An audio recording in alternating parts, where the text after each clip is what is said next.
real for a second. Have you ever gotten super stoked about like a new project at work?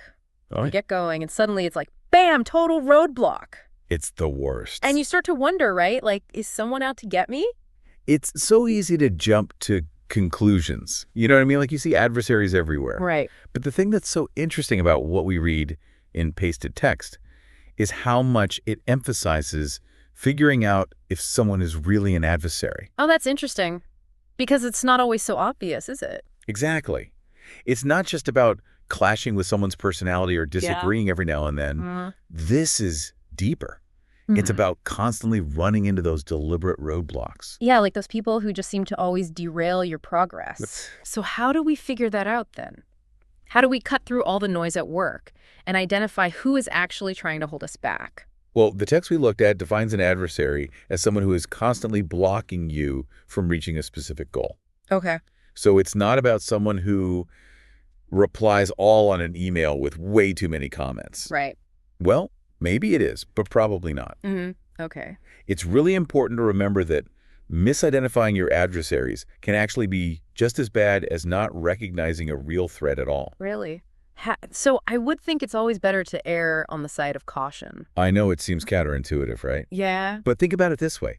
If you're always on high alert, Uh-huh. constantly thinking everyone is out to get you, You become paranoid. yeah, you start to expect the worst from everyone. Right. That can really hurt your ability to work well with others and ultimately sabotage your own success.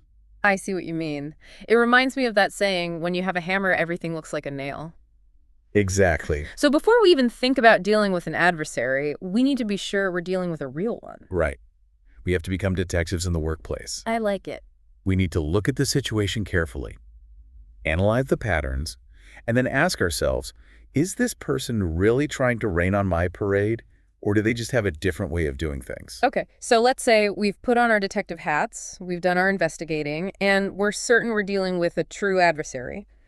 What happens next? What do we do? Well, the text actually breaks down adversaries into 3 totally different types, and each of them has their own motives and their own way of doing things. We've got the focused adversary, the emotional adversary, and the vengeful adversary. 3 types. Okay, you have to tell me more about these different adversaries. All right, so first up we have the focused adversary. Okay. This is your classic competitor, someone who also wants to succeed, I'm listening. but they see your accomplishments as a threat to their own.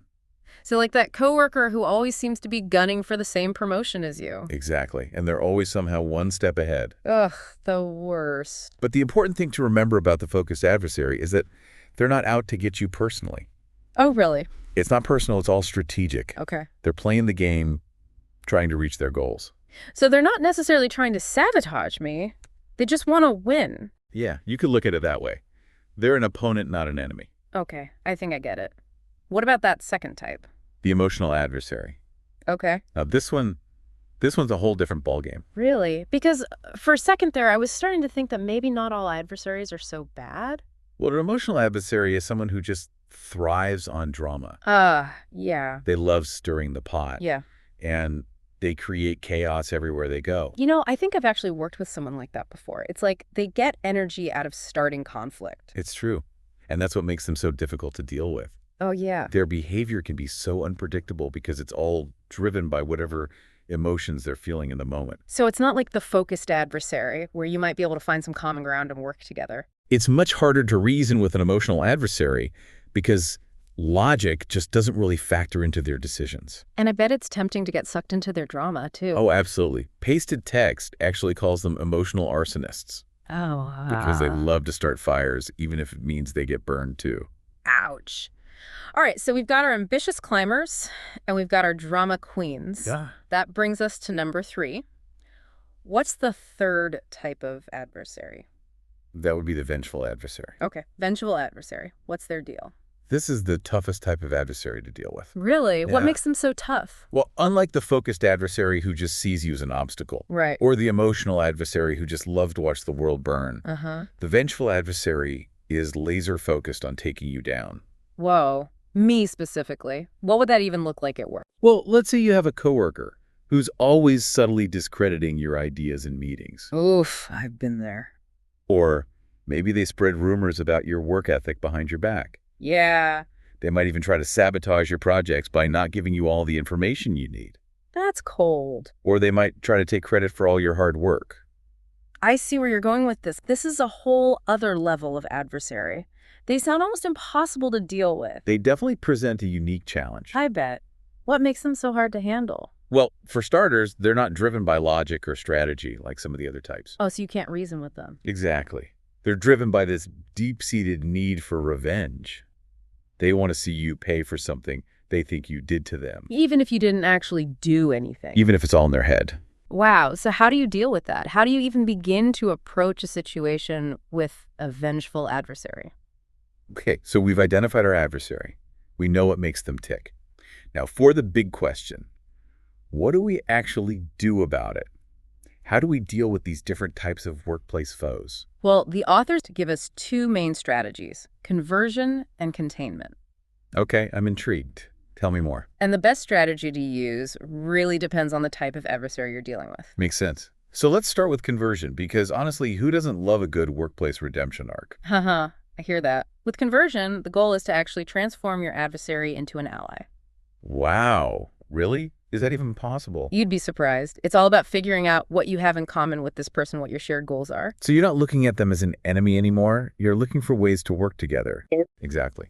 And often that kind of collaboration can open up doors and opportunities that you never even imagined. I love that. Turn your rival into your secret weapon. Exactly. But I have a feeling that conversion probably works best with some adversaries more than others. You're right. Conversion is most effective with that first type we talked about, the focused adversary. The ambitious ones. Yeah, because they're motivated by achieving their own goals so they can see the benefit of collaboration. Right. It's a win-win. Exactly. Now, for those other types, the ones who aren't really motivated by logic or a desire to get ahead, that's where containment comes in. Okay, containment. What is that all about? Containment is more about minimizing the damage that an adversary can do. So it's less about changing the situation and more about protecting yourself. Right. You're basically building up your defenses. Okay. I can see how that would be helpful with the emotional adversary who might try to spread rumors or cause a scene. Exactly. And with an emotional adversary, documentation is key. Oh, really? Keep track of your conversations anytime you interact with this person. So you have proof of what happened. Exactly. That way, if things escalate, you have evidence to support your side of the story. Okay, that makes sense. And what about the vengeful adversary, the ones who are going after you personally? How do you contain that? Containment with a vengeful adversary is all about building a strong network. You mean like allies at work? Exactly. Coworkers, superiors, people in other departments even, who can vouch for your character and your work ethic. So that even if the vengeful adversary tries to spread rumors about you or take credit for your work, you'll have people to back you up. Exactly. You're building your reputation from a place of strength. Okay, this has been super insightful. I feel like I've learned so much. Any last words of wisdom for our listeners who are dealing with their own office politics? Don't assume the worst right away. Really take the time to assess the situation. Figure out who you're dealing with and what their motivations are. Once you understand that, you can choose the right strategy, conversion, containment. Or maybe you realize it's not a true adversary after all. Amazing advice. As always, thank you so much for joining us for this deep dive. And listeners, remember, you got this. With the right knowledge and strategies, you can handle even the most challenging people at work. Until next time, keep learning, keep growing, and we'll see you right back here for another deep dive.